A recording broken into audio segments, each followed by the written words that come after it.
Bom, então, iniciando a reunião do grupo de estudos,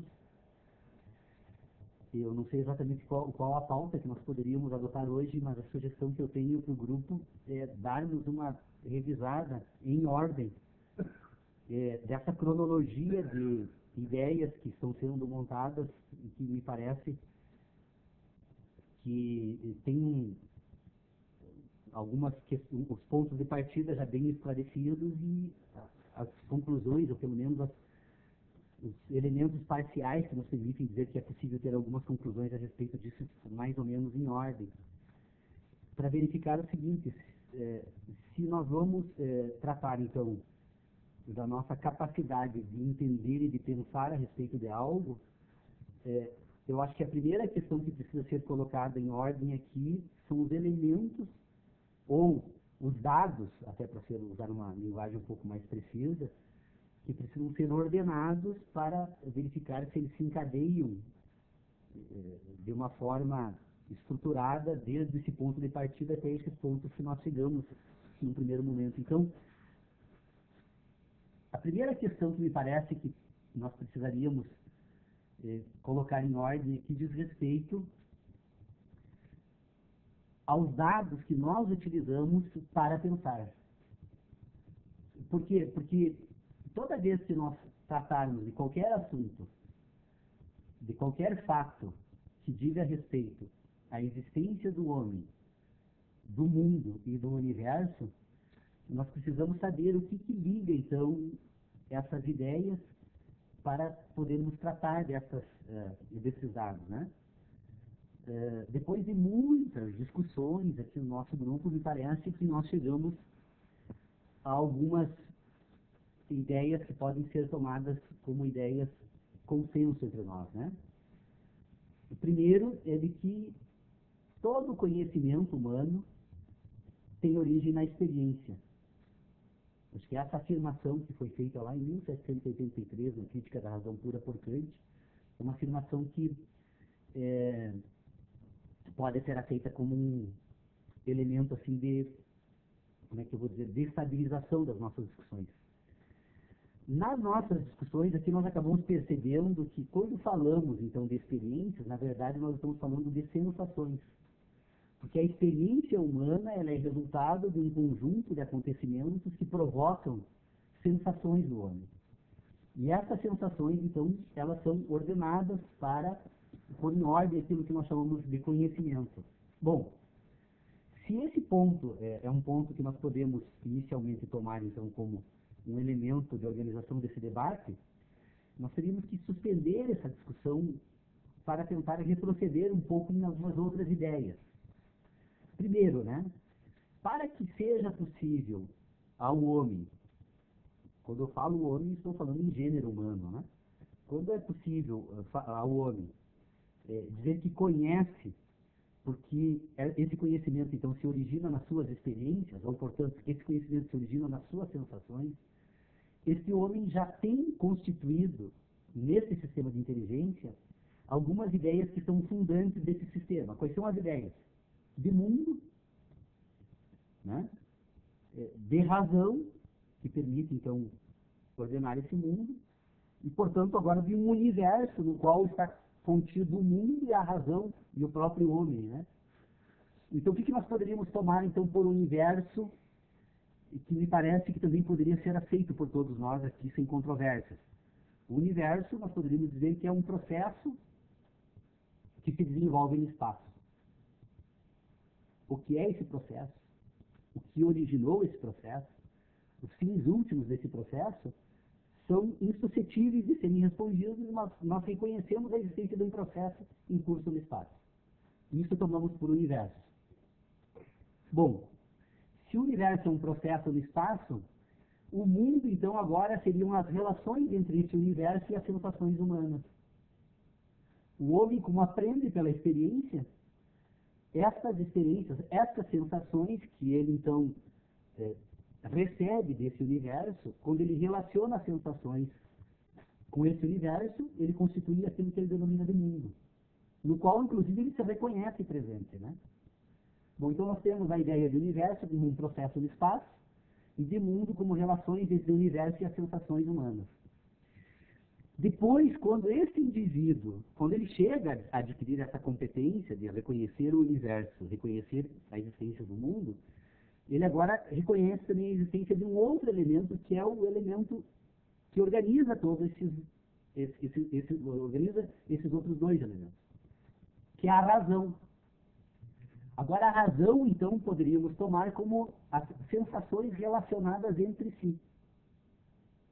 Toda vez que as sensações se relacionam entre si, elas compõem a razão, e a razão permite agora relacionar as sensações com o universo e compõe o mundo. Então, nós temos universo, mundo e razão, todas elas ordenadas, então, pelas sensações humanas. Bom, se o elemento central de todo esse sistema pode ser tomado, então, como é um elemento que nós identificamos, que é a sensação, que compõe a razão e que permite, então, entender ou constituir um mundo e entender a existência do universo, nós precisamos agora tentar examinar de que forma essa sensação se organiza dentro desse ambiente que compõe a razão humana. A razão humana, então, ela se constitui por relações entre sensações. Bom, embora já tenhamos combinado aqui que não entraríamos não entraria em análise a ação humana, é necessário um pequeno parênteses para, pelo menos, pôr em ordem algumas ideias que dizem respeito à ação humana, porque nós estamos fazendo uso da linguagem para essa nossa discussão aqui. E, portanto, a linguagem precisa, pelo menos, ter algumas questões ordenadas aqui. Pois bem, quando nós falarmos, então, de sensação humana, nós podemos dizer, então, que essa sensação, ela trata do mesmo assunto, porém com um enfoque distinto, daquilo que o homem tem por conhecimento e daquilo que o homem tem por verdades nesse sistema racional de inteligência. Então, sempre que nós, agora eu estou propondo, então, que vocês me acompanhem nessa caminhada, nessa investigação, onde eu estou sentado, não caminharia para isso, né? Nessa investigação, eu proporia que vocês aceitassem, então, pelo menos provisoriamente, para poder acompanhar o restante da construção das minhas ideias, a seguinte proposta, então. Primeiro, que conhecimento, sensação e verdades são diferentes enfoques do mesmo tema, que o homem utiliza para relacionar essas sensações entre si e compor aquilo que ele tem, então, por mundo no qual ele se encontra presente. Todos os indivíduos têm as suas verdades. Todas as verdades dos indivíduos, na verdade, são memórias das suas sensações. A memória das sensações que compõe a verdade dos indivíduos e as relações entre elas compõem aquilo que o indivíduo chama de conhecimento. O indivíduo conhece porque tem memória das sensações que compõem verdades e que, abordando todos esses temas por ângulos distintos, na verdade, vamos perceber que num ponto, na sua gênese, estas ideias compõem o exame de um mesmo tema. Pois bem, quando esse indivíduo, então, que agora tem condições de entender a existência do universo, que tem condições de, entendendo a existência do universo agora, compor aquilo que ele chama de mundo, né, um seu mundo, no qual ele se encontra presente, e que descobre, então, que nesse mundo ele compõe um sistema que nós denominamos de racional, de razão, nós vamos perceber que esse processo de associar sensações entre si, que vai compor a razão humana, que vai perceber o homem ter consciência de si, do mundo e do universo, ela se dá num outro ambiente, que é um ambiente orgânico também, que compõe esse indivíduo, na sua estrutura total, mas que esse ambiente orgânico, então, ele separa desse ambiente das sensações os elementos que ele precisa relacionar para compor a tal de racionalidade. Então, esse indivíduo vai desenvolver uma capacidade de ter ideias.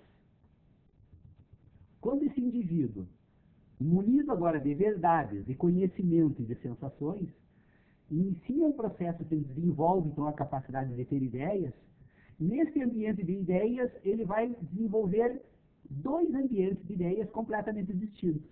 Ele vai ter as ideias e depois ele vai ter dentro desse sistema de ideias as suas certezas e as suas crenças.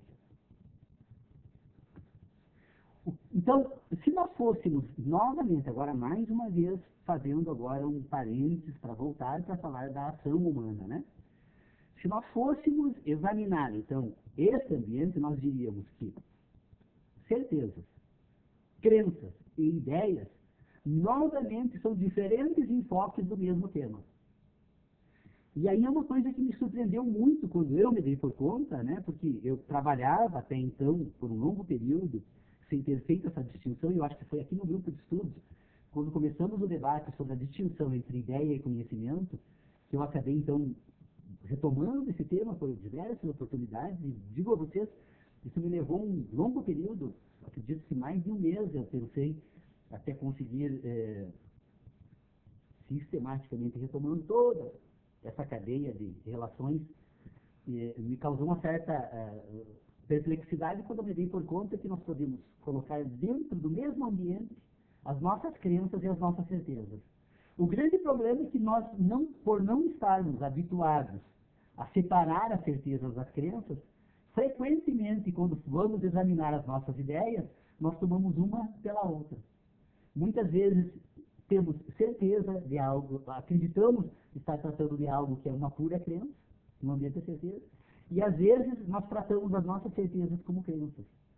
E a prova disso, né, de que as certezas e crenças se confundem, que até mesmo no ambiente das mais absolutas certezas, a falta de distinção entre essas ideias leva alguns pensadores a fazer uma absurda confusão, como eu ouvi uma vez alguém fazendo referência aqui numa universidade próxima, não dizer o nome, de que nem mesmo a matemática hoje era uma ciência exata, do ponto de vista da hermenêutica filosófica e da linguagem, não sei mais o quê.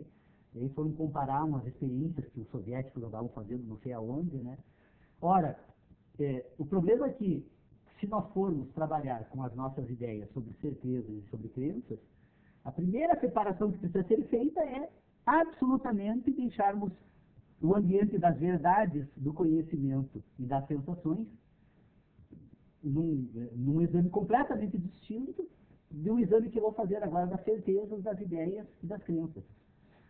Pois bem, se eu tenho então esses dois ambientes, nós vamos perceber que todo sistema de inteligência humana ela tem uma natureza binária. Por que ela tem uma natureza binária? Porque todo sistema de inteligência humana ou ela está focada em algo que pode ter origem, então, nesse ambiente das sensações, e todo conhecimento humano depois pode ter origem, conhecimento, vamos colocar entre aspas aqui, porque eu uso essa expressão, porque é aquilo que nós utilizamos comumente, seria necessário estabelecer um novo critério de separação dessas ideias. Mas, então, todo o conhecimento, todo o sistema de, aliás, de inteligência, nem conheço, todo o sistema de inteligência tem origem num sistema de conhecimento, e todo o sistema de inteligência também tem origem num sistema de ideias. Então, ideia e conhecimento são absolutamente distintos entre si. Eu não posso confundir ideia e conhecimento. Porque enquanto que o conhecimento está vinculado à sensação, que é o dado, ponto de partida fundamental da organização de todo esse sistema, as ideias agora elas estão num outro sistema que apenas relaciona. Bom, se eu posso falar num sistema binário de inteligência que faz uso, então, ora de conhecimentos, ora de relacionamentos, eu preciso tentar entender agora como seria possível o funcionamento desse sistema. Entra aqui, novamente, algo que eu venho tentando trazer com uma certa dificuldade, porque como é uma abordagem que eu ainda desenvolvo ela, não tenho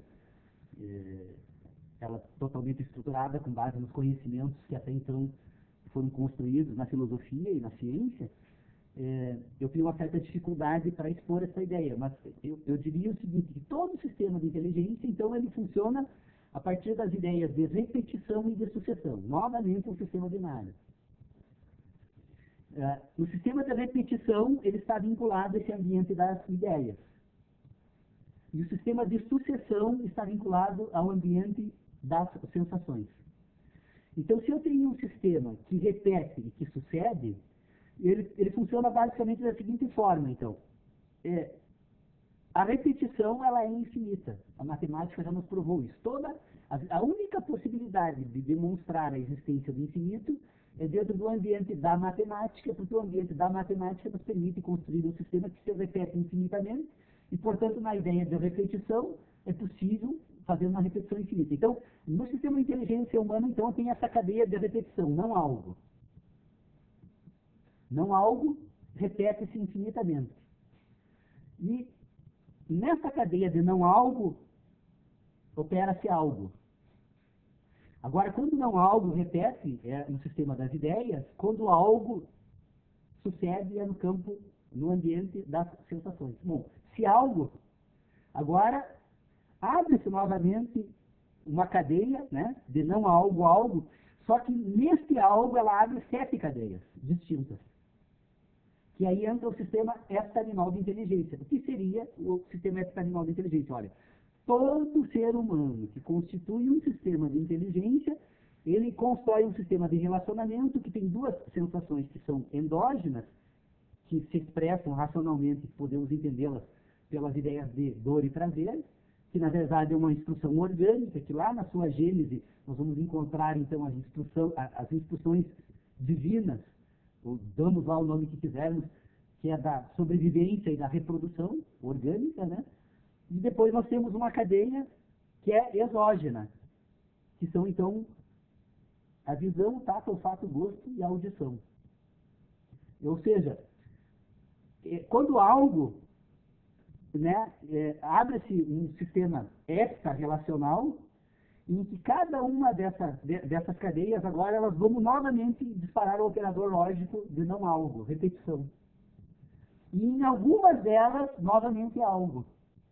Então, cada vez que essa cadeia algo se apresenta, ela se divide em 7 relacionamentos, abre novamente a cadeia não algo, algo, sempre é animal, binária na sua gênese, porque ela é o que aciona o disparador de repetição e de sucessão. Quando há sucessão, abre-se novamente a cadeia, e aí sim, sucessivamente. Então, essa cadeia sucessiva que se dá no plano da natureza, é que ela é relacionada no sistema de ideias, e vai constituir, junto com a memória da inteligência humana, então, um conjunto, um sistema de relacionamentos que vai compor, então, o ambiente das suas crenças.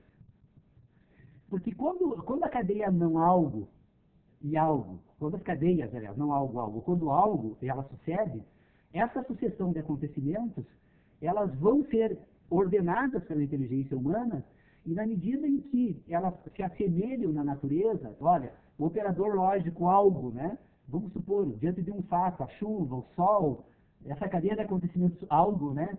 Que diz respeito a um acontecimento do cotidiano que aparentemente se repete num determinado momento, embora esse indivíduo que compõe, que vai desenvolver esse sistema de inteligência, perceba que essa sucessão não é uma repetição, ele vai buscar agora essa capacidade de repetição para fazer uso desse instrumento, para comparar essas cadeias de acontecimento, e a semelhança vai levar o indivíduo a acreditar, então, que ela se repetirá.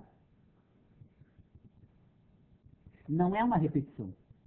É uma parte desse processo, desse fenômeno. Se o universo é um fenômeno que se desenvolve no espaço, toda a cadeia de sucessão é única. Não existe uma única sucessão fenomênica no universo que se repita. Porque ela faz parte de uma cadeia, ela está se desenvolvendo no espaço. Acontece que dentro desse processo que nós chamamos de universo, que nós fazemos parte do universo, e, portanto, nós somos parte do universo, não somos o universo, e, portanto, temos que examinar a parte da qual nós participamos, nessa parte, alguns acontecimentos se sucedem com uma aparência de repetição. E quando eles sucedem com uma aparência de repetição, nós desenvolvemos, então, o indivíduo desenvolve as suas crenças. E a partir das suas crenças, então, ele vai coordenar as ações, que é assunto que está completamente fora da possibilidade de colocarmos em ordem aqui. Eu estou trazendo essas questões à consideração de todos aqui, porque me parece que a grande tarefa nossa, e se nós quisermos efetivamente, então, encontrarmos um caminho comum, ou um ambiente comum de exame de ideias, para avançarmos, então, nesse sistema de inteligência, até conseguirmos resolver outras questões, com certeza, a filosofia, ela depois tem um determinado momento que ela precisa ser aplicada. Se ela não tiver aplicação na natureza, no mundo, na existência, ela não tem sentido. Mas o que eu proponho não é que nós não apliquemos essas nossas ideias depois, agora, podemos fazer incursões para o ambiente da sociologia, da antropologia, do direito, da história, de tudo aquilo que nós criamos dentro disso. Porque, na verdade, a história que nós tratamos como uma ciência é um conjunto de crenças disfarçadas, né, que se apresentam como certezas para os indivíduos. Né? Então, nós reduzimos o universo a uma datação que se move a partir da posição do Sol e da Terra, e depois a partir da Terra e ela mesma e o seu próprio eixo, né?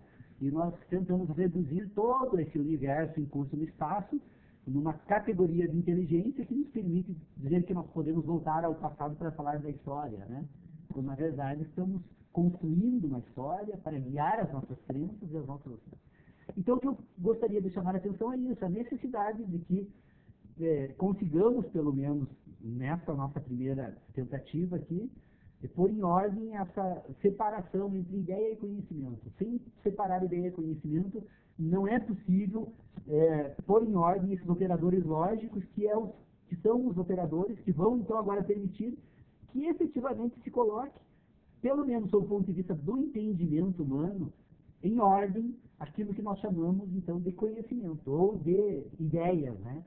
Embora tratando de questões distintas, os conhecimentos e as ideias, que os indivíduos têm, enquanto que o conhecimento está, então, dentro daquilo que nós chamamos de sistema de impressões, né? Que ele recebe, que ele produz sensações e, portanto, verdades e certezas, e as ideias estão naquele ambiente que nós chamamos da síntese, que agora são produções da inteligência humana, que são cadeias de relacionamentos que servem para encadear as sensações e, portanto, agora servir de guia naquilo que nós chamamos, então, de compreensão, né, do mundo da inteligência. Por isso, a necessidade, e eu chamo a atenção para que vocês leiam com calma, sem a necessidade de ler todo o texto leia cada uma daquelas, o heptálogo da inteligência humana, né, que eu coloquei no site do grupo de estudos ali no Sebo Café. Ele, na verdade, tem um propósito de tentar explicar como funciona a estrutura formal e o objeto material do conhecimento humano, né? Porque, na verdade, todos nós nos sentimos suficientemente providos de uma capacidade de entender as coisas. E isso que nós chamamos a nossa capacidade de entender é a nossa inteligência. E essa nossa inteligência, na verdade, é a nossa ciência. Então, todo indivíduo é dotado de uma ciência. E essa ciência do indivíduo, na verdade, ela é composta pelas relações que ele estabelece entre todos os fenômenos da natureza. Então, a ciência individual é o conjunto de relações entre sensações que o indivíduo usa para compor a sua razão. Então, a razão é a estrutura formal da ciência. Toda a racionalidade, não é possível uma ciência sem uma razão. E a razão é o quê? São relações entre sensações. Olha, se todas as relações entre sensações compõem a razão humana, e, portanto, a inteligência humana, ou a ciência do indivíduo, dentro dessa racionalidade, agora esse indivíduo precisa aprender a identificar o objeto desse sistema de inteligência, que é a sensação.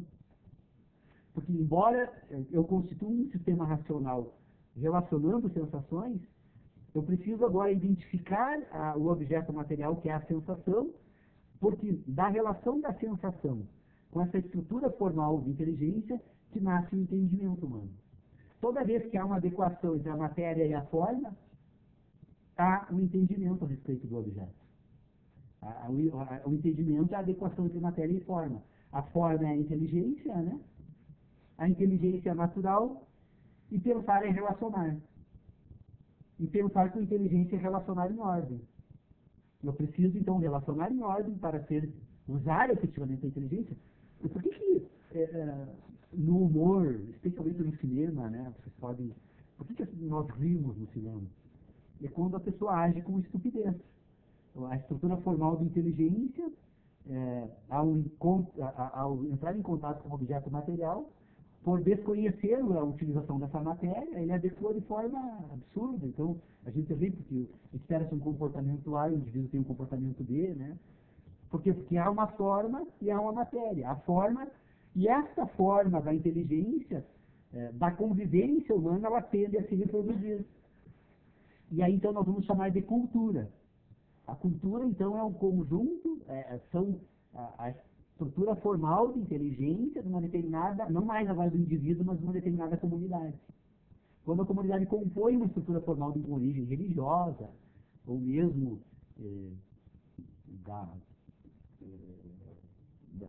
das lendas, como é que nós chamamos do folclore, né? Folclore, a religião, os mitos, né? Todos esses elementos compõem uma estrutura formal de inteligência, e agora nós falamos de cultura, já não é mais agora uma ciência, mas uma cultura. Veja que a cultura, então, ela é mais abrangente, porque ela inclui não apenas agora o indivíduo e as suas relações com o mundo, mas o indivíduo e as suas relações com as crenças constituídas pelos demais indivíduos que compõem o mundo que ele se compõe. Desculpe, eu tenho uma mania, pedi 5 minutos, falei meia hora, mas é que, na verdade, para mim, realmente, assim, vocês desculpem a minha falta de humildade, mas resolvi. Essas ideias, e eu tenho por hábito, e a Irene, minha esposa, aí, é testemunha, né, porque a mentalista está em minha, né, de vez em quando, e ele vem que vamos cumprir, ou o Lucas, né, eu realmente, e agora eu descobri que também a gente pensa dormindo, porque esses dias eu acordei com uma ideia nova que antes de dormir eu não tinha ela, né. Então eu acho que o nosso cérebro é uma máquina tão extraordinária que nós precisamos pôr em ação. Depois ela anda sozinha, né? E eu venho realmente com muito esforço, há muito tempo, examinando essas questões. E eu acredito, com toda certeza, que se nós repetirmos essas experiências, nós podemos constituir um ambiente aqui extremamente refinado agora para nos voltarmos para o problema do mundo, da natureza. E por que não, se nós pudermos contribuir para resolver os problemas nossos e da nossa convivência, né? Por que não fazer uso disso? Eu tenho certeza que é importante. Muito bem. Feito. Eu teria um questionamento no segundo grupo que tu faz. Sim. Conhecimento, sensação e verdade, acho que fecha. É uma coisa só. Agora, conforme a tua teoria, né? A tua linha, né? Agora, certeza, crença e ideia, acho que não é lógico isso, porque tu está misturando, tu está botando duas coisas em uma categoria nesse mesmo grupo, né? Que são as certezas e as crenças, né? Como ideia. Eu acho que certeza, pelo que eu ando entendendo, né? Certeza teria a ver com entendimento, e conforme teoria kantiana, né? E depois as crenças seriam um terceiro grupo, quem sabe? Crença e inteligência. Será que não seria um terceiro grupo? Que seria a mesma coisa? Eu não falei no início da exposição de uma outra questão que me parece assim fundamental para pôr em ordem essas ideias, mas até porque é um tema que, em relação ao qual eu escrevi aquele texto, o Ambiente Sintético da Ciência, é que ainda uma outra questão que precisa ser compreendida, que ela está lá talvez na base de tudo. Todo o sistema de inteligência tem uma impressão, tem impressões e sínteses. As impressões são as relações do homem e o fenômeno. O homem é um fenômeno natural, e esse homem que é um fenômeno natural, agora ele recebe do outro fenômeno natural da natureza uma impressão. Essa impressão grava nele uma instrução que, inclusive, uma parcela considerável desse indivíduo vai fazer uso organicamente, sem sequer fazer qualquer consulta para a inteligência desse indivíduo, e vai tomar as decisões que o organismo entende que devem ser tomadas. Lá sei qual os processos que fazem isso. Mas, por exemplo, diante de um alimento, da água, ou de certas impressões recebidas pelo calor e pelo frio, o organismo toma decisões. Por exemplo, quando nós ficamos arrepiados no frio, na verdade é uma reação do organismo para se defender dessa troca de temperatura com o meio externo, né? Então tem uma estrutura orgânica que funciona e que se relaciona com a natureza, independentemente da razão. E esse acontecimento só dá porque Este fenômeno natural imprime nesse indivíduo algo. Essa impressão agora ela vai produzir uma síntese. O que é a síntese agora? É um sistema de relacionamento entre esta sensação e todas as demais sensações obtidas por esse indivíduo no curso da sua existência, que são as suas experiências. Então eu tenho um sistema de impressões e sínteses. Toda vez que a impressão, né, atinge esse indivíduo, que ele produz uma síntese, essa síntese ela tem por propósito buscar representar essa impressão. Veja que agora a ideia, ela é uma ideia de representação. Só que a representação da ideia e a sensação não podem mais agora ser misturadas. Por quê? Porque quando nós retomarmos o exame dessa ideia, que busca representar uma sensação, nós imaginamos que pensamos a sensação. E não, nós pensamos a ideia. A sensação ficou armazenada na estrutura orgânica dentro daquilo que nós podemos chamar de memória da sensação. Bom, quando a sensação busca representar, então, quando a ideia busca representar a sensação, eu tenho aqui uma crença. Eu tenho uma crença de que essa ideia e essa sensação são as mesmas. Elas são distintas, mas eu passo a tomar agora como a mesma. Tanto que quando essa sensação se repetir, ela repete uma vez, ela repete duas, repete três, agora eu não preciso mais da sensação, agora eu posso produzir uma outra ideia, aguardando essa sensação, porque da sucessão, né, que se apresenta como uma possibilidade de repetição, eu crio uma expectativa. Essa inteligência, esse indivíduo cria uma expectativa a respeito disso. Só que agora, quando esse indivíduo vai compor aquilo que nós chamamos de certezas, ele dispensa a sensação. Essa síntese, ela é pura. São relações de ideias com ideias. E são relações de ideias com ideias que se relacionam a partir da ideia de repetição. Ou seja, não algo, eu agora posso construir a partir dessas duas possibilidades de ideias, da identidade de uma ideia com a outra, eu constituo uma nova ideia, que é a ideia de não algo, duas vezes não algo. E agora, essa duas vezes não algo é uma ideia completamente distinta da algo, porque algo uma vez e algo duas vezes são diferentes. Então, você perceba que quando eu uso a ideia de repetição, todas as ideias são produzidas por identidades com outras ideias.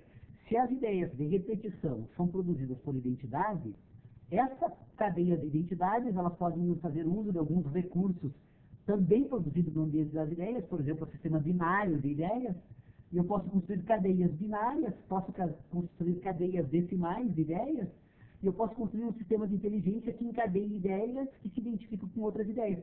Por isso que essas ideias compõem o ambiente das certezas. Toda vez que eu tiver ideias que se relacionam por identidade com outras ideias, elas se compõem certezas. Toda vez que eu tenho ideias que se relacionam com o mundo da natureza por representação, eu tenho agora novas ideias, mas não são mais certezas, são crenças. Porque ela acredita que essa ideia vai se repetir. Não é possível você antecipar o futuro e dizer que a ideia vai se apresentar exatamente daquela mesma forma no futuro. Então, por isso que certeza e crença fazem parte do mesmo sistema, com conteúdos diferentes. Por isso que eu disse, quando eu falo de conhecimento, de sensação e verdade, eu estou falando de diferentes abordagens do mesmo tema. Quando eu falo de certezas e crenças e ideias, eu estou fazendo diferentes abordagens do mesmo tema. As ideias de certeza são completamente distintas das ideias de verdade. Completamente distintas. Porque uma usa a natureza como modelo, outra usa a si mesma como modelo. Né? A ideia que faz uso de si mesma compõe a ideia de certeza. A ideia que busca emprestar da natureza para compor esse sistema, ela agora vai constituir crenças. E as certezas e as crenças, elas vão compor um sistema mais geral, que é de ideias, que é, na verdade, se nós formos examinar, diferentes abordagens do mesmo tema. Certeza, verdade e crença estão no ambiente, então, da síntese. Conhecimento, não, certeza, verdade. Certeza, crença e ideia estão no ambiente da síntese. Verdade, conhecimento e sensação estão no ambiente da impressão.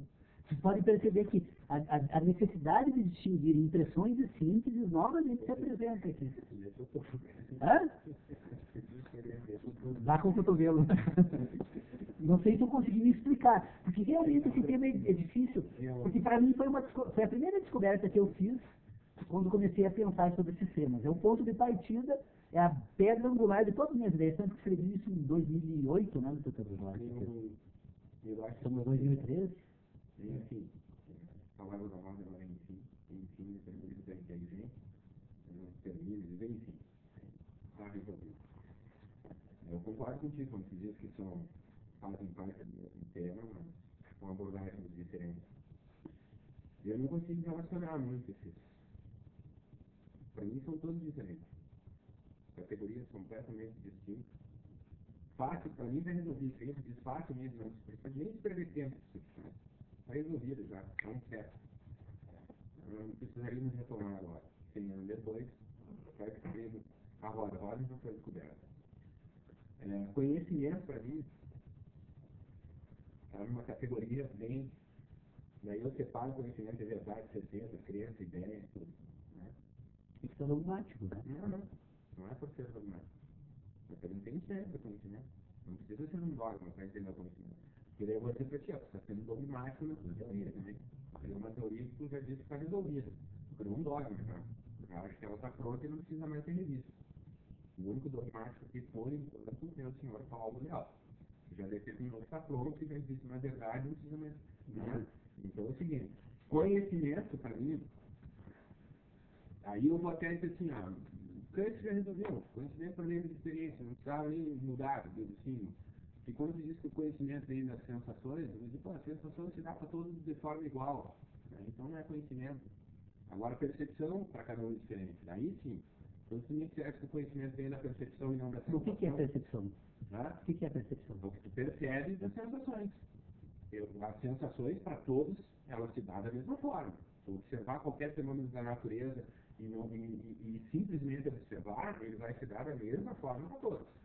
A partir do momento que essas sensações dão reflexo em mim, a minha percepção não modifica. Daí o doutor Pedro agora é uma, tu é outra, e assim sucessivamente. Aí já está na categoria da certeza. Não, também a gente esquece a certeza, a gente só estamos falando de conhecimento. Pro campo do engenheiro tem experiência. E para mim isso aí está dado, já não precisava nem se esforçar, né? O que faz o sentido da experiência para campo, para qualquer um?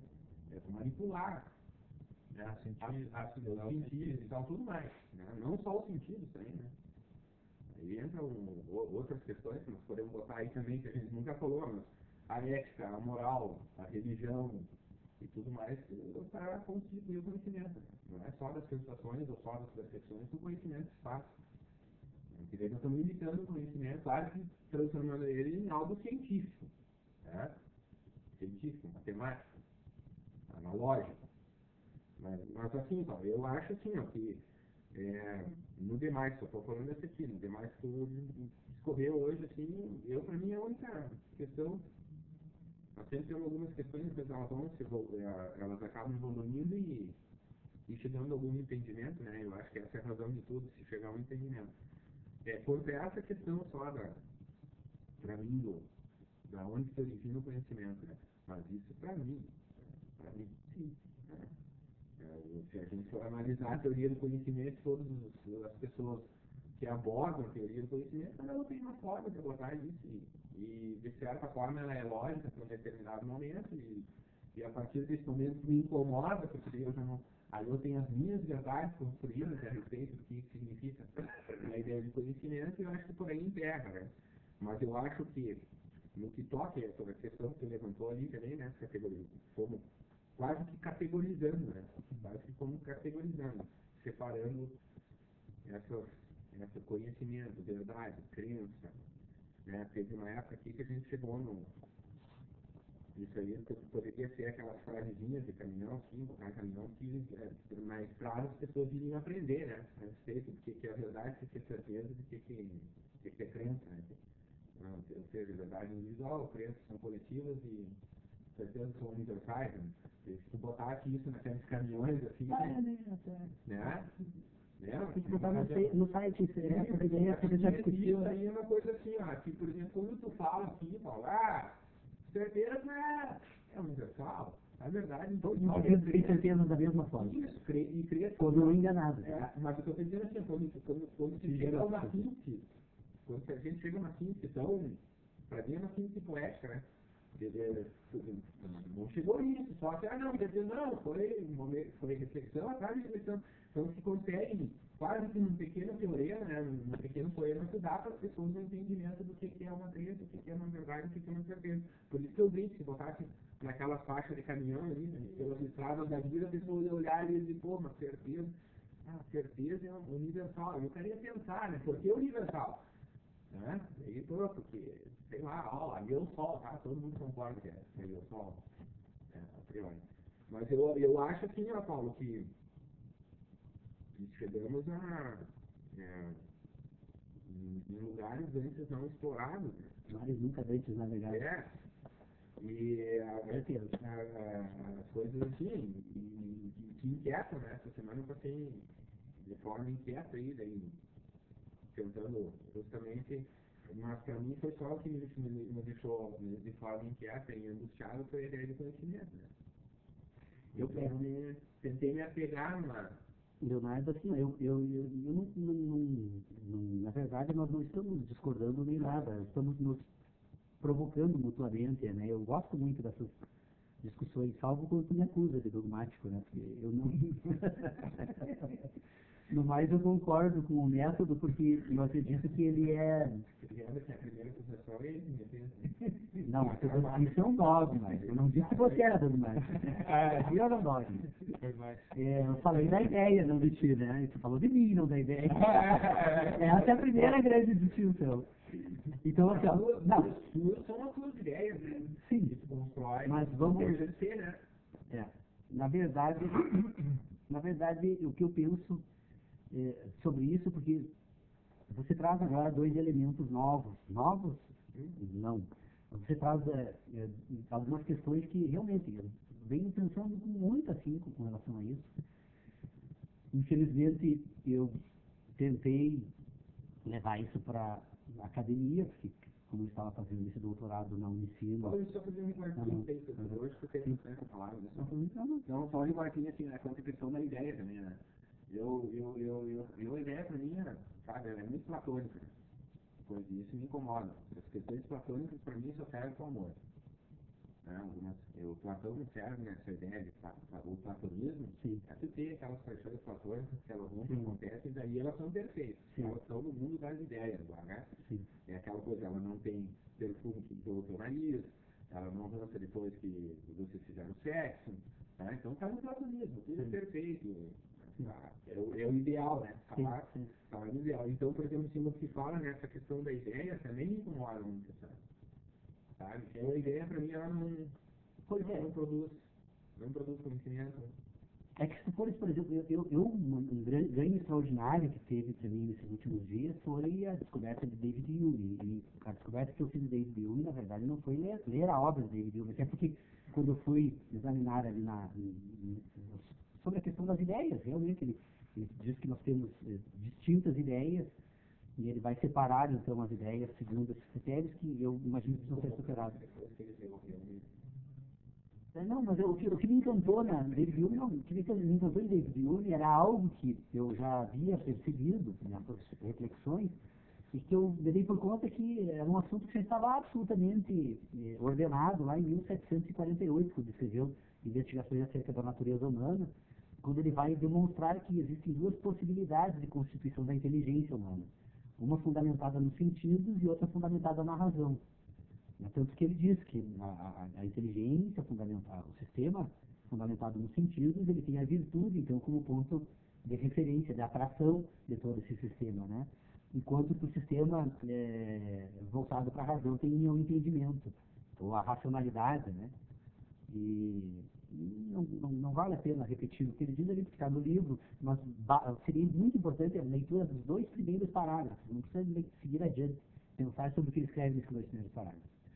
Então, o que me parece, assim, ó, é que nós precisamos agora retomar tudo aquilo que nós construímos até hoje a respeito, então, de sistema de conhecimentos, e para verificar se esse sistema considera esses dois elementos, porque a filosofia que nós estamos habituados, então, a tomar por filosofia, as ideias que nós estamos acostumados a tomar por ideias filosóficas, ela parte de um pressuposto, para mim, que não leva a lugar nenhum, porque ela toma um indivíduo como um ser puramente racional e despreza completamente os demais sistemas de inteligência que compõem esse indivíduo. Tanto que, se você chegar a qualquer filósofo hoje e cobrar explicações a respeito de qualquer problema da natureza, ele vai dizer, isso está fora do âmbito da filosofia, isso a ciência da natureza está investigando, isso não tem solução, é perda de tempo, você quer tratar desses assuntos, então vai estudar aquilo que eles chamam de ciências aplicadas, e fogem por aí, não, mas a razão humana, então, quando tu vai, não. Mas aí, não, deixa eu só concluir, então. Eu estou dizendo assim que eu estou reduzindo, porque obviamente ascendente a filosofia tem filósofos, você vai encontrar diferentes esforços aí nesse ambiente, né?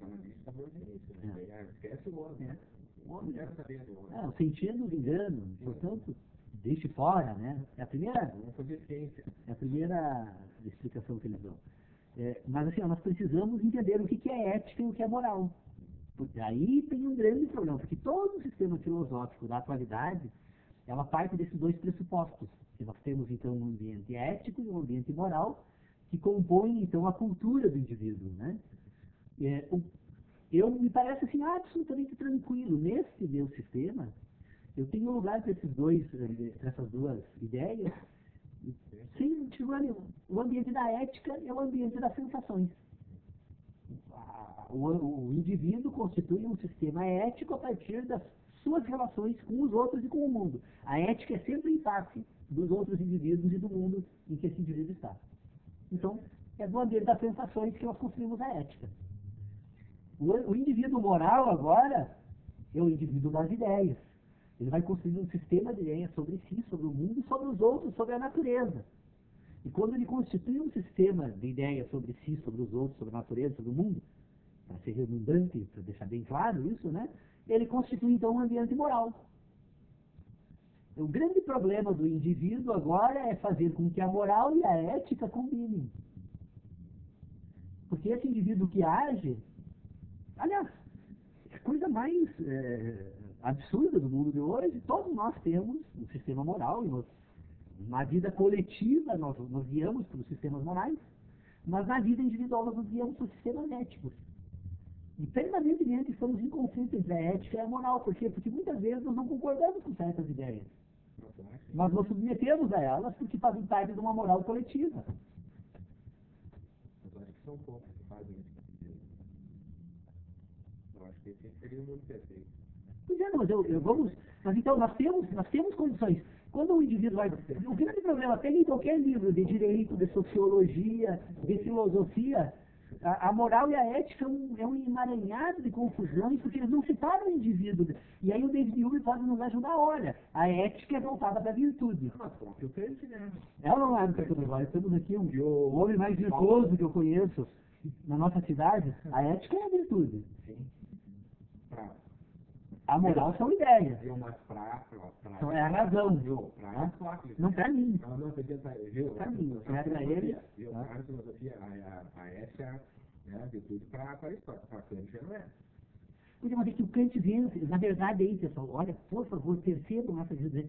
Kant acaba, né, derrotando por 250 anos os empiristas. Porque a filosofia empirista é aquela empiria voltada para a organização de um sistema de ideias a partir do sentido, a partir da ética.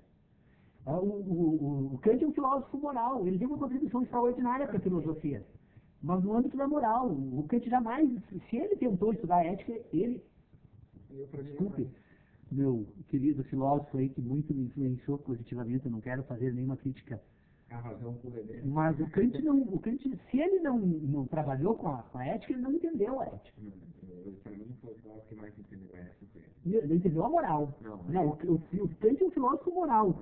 Porque, na verdade, a filosofia kantiana é a filosofia moral que triunfa é o triunfo da filosofia racionalista. Ele inaugura a racionalidade moderna. Aliás, que dizem que foi Descartes e foi em Kant que realmente se deu o grande passo. Tem uma máxima kantiana para a ética que não tem, que ninguém, não tem como superar isso. Ela é de tal forma interativa e todas as suas ações Pode ser Isso é uma ideia. se tornam uma máxima universal. Isso é uma ideia. Então, Isso não é uma questão ética. não, É uma máxima moral. Não, é porque Kant é uma ética do... Não, a moral. Não, a ética nasce das sensações. A da virtude aristotélica fala... A ética não tem nada a ver com os juízos. Tá ali. O indivíduo completamente desprovido da razão teria na ética. Paulo, a moral serve a ética. O contrário não pode. A moral é código.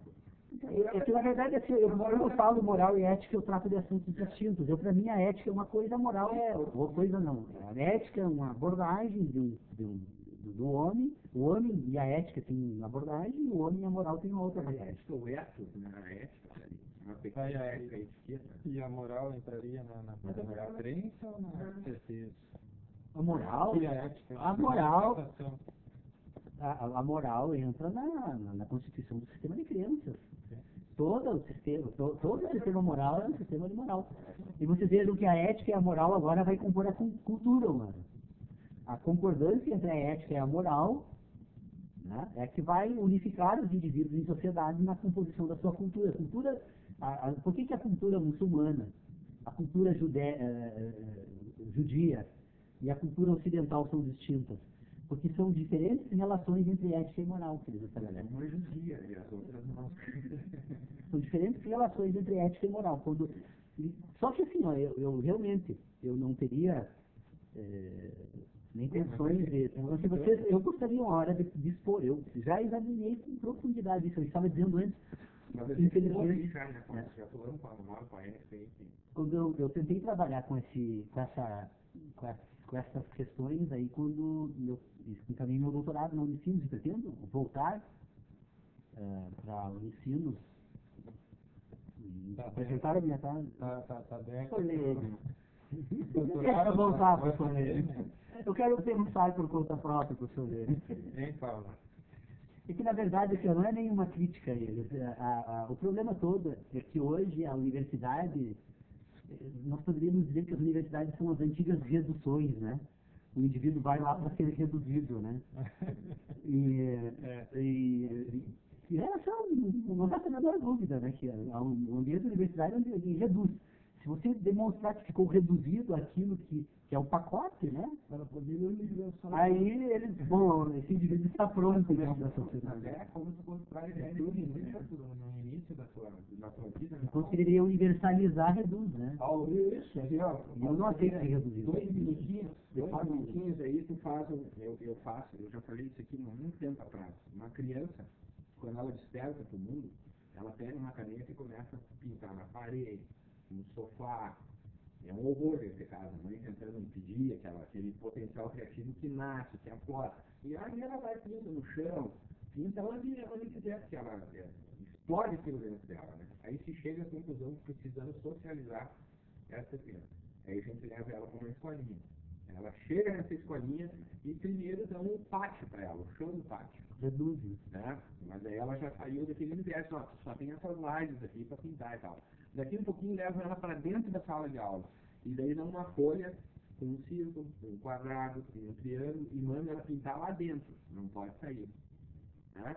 Aí, no momento, toda aquela criança começa a pintar para fora do círculo e tal, chama o pai e a mãe dela, olha, ela tem algum problema, porque ela pintou para fora e tal, é errado isso aqui, ela não consegue ficar dentro do círculo.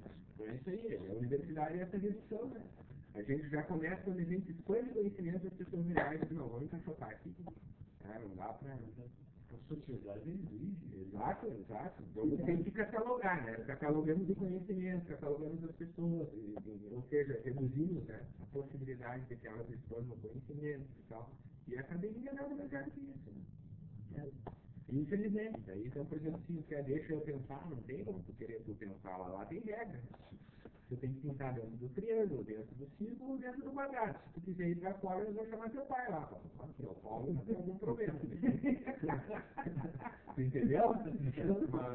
Não tem como saber. Se eu leio, né, professor Lênin, então não tem como fazer tese de doutorado sem pintar dentro do círculo, do quadrado, do triângulo. Não tem como. Está aberto doutorado na filosofia, na UFSM, sabe? Pensa lá. É importante, né? É verdade, o título de doutor é importante. Ninguém quer dar conversa hoje, nesse meio acadêmico, se você não apresentar um título. Já está gerado, né?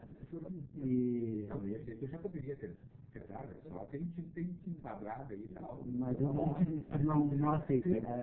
Ser reduzido. Se enquadra, né, cara? Se enquadra. Doutor Pedro Osório. O senhor está dando carteiraço aí, doutor Pedro Osório. Doutor, essas cargas aí, para figurino organizar. Continuou a gasolina. Depois de risco as linhas. Mas eu acho genial aquela frase que ele só recortando, proibido entrar de criança só. Toda vez que eu li ela, nós estamos discutindo, ele começa como? A entrada não precisa porque nós já saímos com ela. Mas no meio, aí Mas eu queria fazer só um aspecto. Que quando parece que ele tem uma aceitação sempre ampla, no problema da causa e do efeito. Então, em homenagem ao David Hume, e lá para trás,